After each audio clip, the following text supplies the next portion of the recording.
Morning, y'all. Chief Prepper here.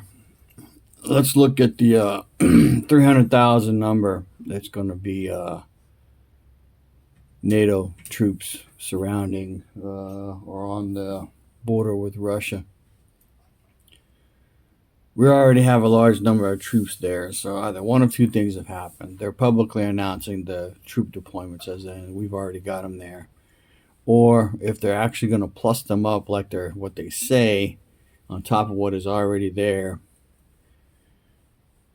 realize if the U.S. provides just 150,000 fighting forces there, that's probably all we have to commit.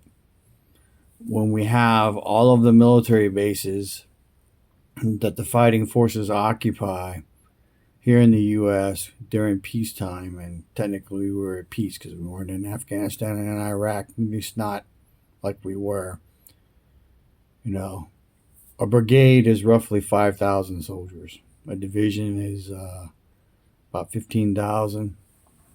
And a division is typically uh, five brigades, sometimes six, with support units attached.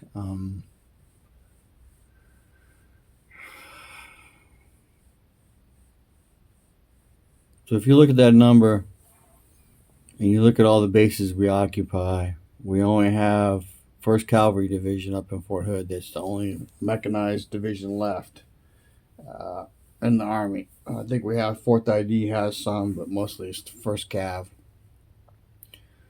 A lot of the other brigades, maneuver brigades, have switched over to Strikers. I don't know what they're using now. Strikers is a light armored vehicle. It won't hold up to another tank. Most tanks won't hold up to another tank round. So that should correlate something to you. And you know, the military is real good about only telling people what they want them to know.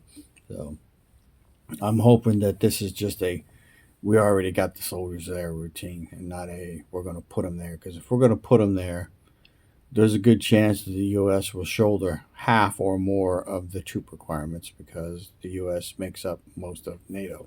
Because the other countries, as Trump said, has been fucking chintzy and being sorry and cheap, letting someone else pay for their fucking security. So, yay for all you Biden fucks. And Obama fucks and Clinton fucks. So, their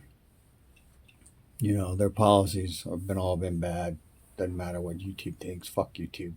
So you need to let that sit in. I was listening to Prepper Nation John Beaverines, and I left the comments saying that the shit you talked about is depressing, and it makes me question the time and effort I've spent on prepping. But I know that my preps will give me an opportunity to choose to either transition or not. When I say transition to whatever comes next. You say, what comes next? It won't be what we got. And I said in the comments, they have to collapse the current financial system in order to bring in something new.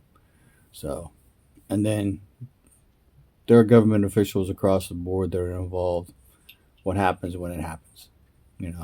This Trump thing and the protests that he called for.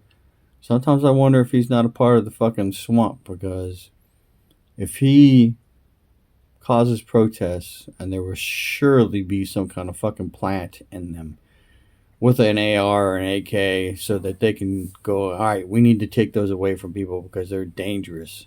Oh, yeah, they're dangerous. Every fucking thing is dangerous. Knife, pencil, stab you in the fucking eye, baseball bat, golf club, butcher knife. I mean, if you look at what London did with that fucking guy that they have as fucking mayor, people were stabbing people with knives, so you can't carry a knife anymore. What's next? So, and then, the cops with their little fucking billy clubs, they were scared of the motherfucker with a knife. So,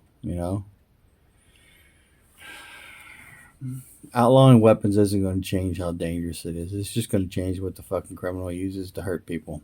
Just realize that. And if some dumbass today, if Trump actually gets arrested, some dumbass actually goes to the protest. I don't think, hopefully it won't be a Trump person, but it will probably be an FBI fucking shitbag. It'll do something. They'll never get arrested. They'll just do something, get it started.